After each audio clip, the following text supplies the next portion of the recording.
it more a case of the vandals are more determined to get to the pipelines than, say, the security agencies?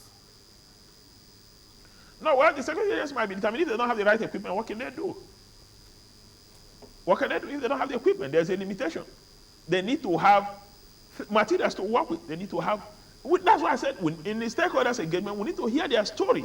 How come? Do you think, as I speak to you, we've lost several policemen in course of tackling pipeline vandalism. At last count, NPC has lost about 7 staff in trying to tackle pipeline vandalism. You think NPC is happy losing his staff? You think police is happy losing his staff? There must be something wrong. Let's hear from all stakeholders. If they have some share of the blame to take, we will blame them. We think that security, you're not on top of the situation.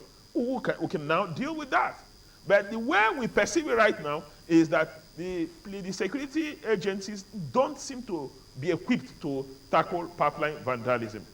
Okay, but you talked about the fact that they are sophisticated, these vandals. And I mean, it's an industry because we've been to some of those scenes. We've done even as much as 5 years ago. And most times, the real work happens in the dead of the night. And so it's like an employment for a lot of communities when that kind of scenario happens. But the question then is, don't you think that if you come up with fresh laws about this to tackle pipeline vandalism, don't you think the same thing will happen? Because with the same laws you have, if you can't prosecute with these ones, what makes you think that they can prosecute with the new laws?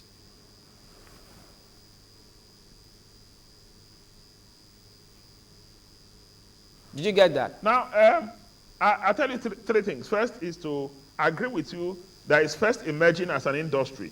In the year 2009, you had about 1,000 plus reported cases of pipeline vandalism.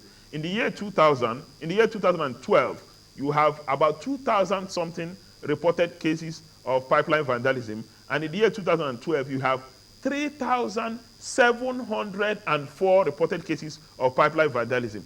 And we've not gone through the first 1 month of the year. We have had 142 reported cases of pipeline vandalism. And so that's settled that it's first emerging as an industry, and more persons get into the industry daily because of high rate of poverty and unemployment in the land. And those who went to Arekpo told me that if you see development in Arekpo, you will know that it's obviously better to be in pipeline vandalism than to be in some of the jobs we do, because they are making more money in pipeline vandalism, and so they are more determined. They buy whatever they need, whatever equipment they need to do their trade, stealing of products. Now, but again, taking us back to the laws.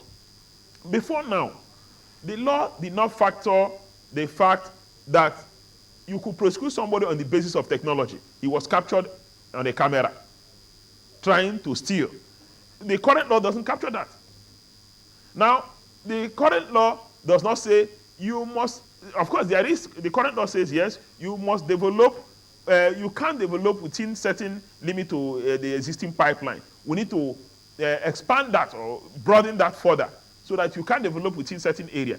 Now, you can't approach any pipeline area at certain time of the day, and so that in the night, nobody can come close to a pipeline. And of course, we can go on and on and on and on about things.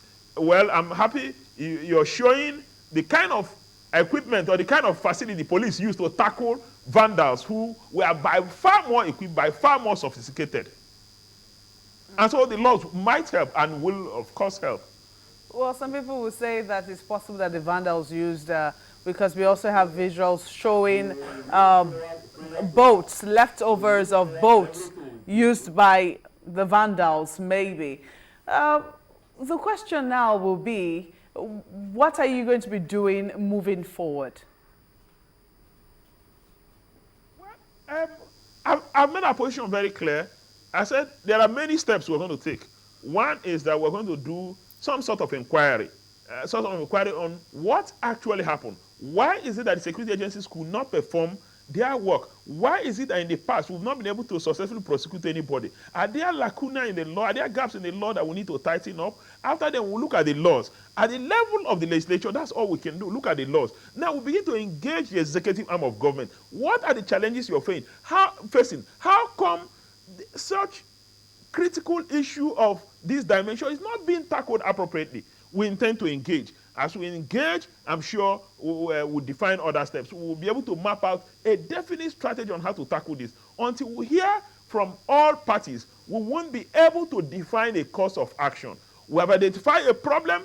We have identified the fact that this problem has taken a national dimension. We have identified the fact there is a national emergency. We have identified the fact there is a major economic sabotage. We have lost in excess of 2 trillion in the past 3 years in cost of pipeline vandalism. Even to secure pipelines, we have lost in a neighborhood of 1 trillion that has not yielded the desired result. All of this we have isolated and identified. Right now is to define a strategy on moving forward, tackling it, dealing with it as fast as we can. It's an issue that cannot wait till tomorrow. It ought to have been dealt with yesterday.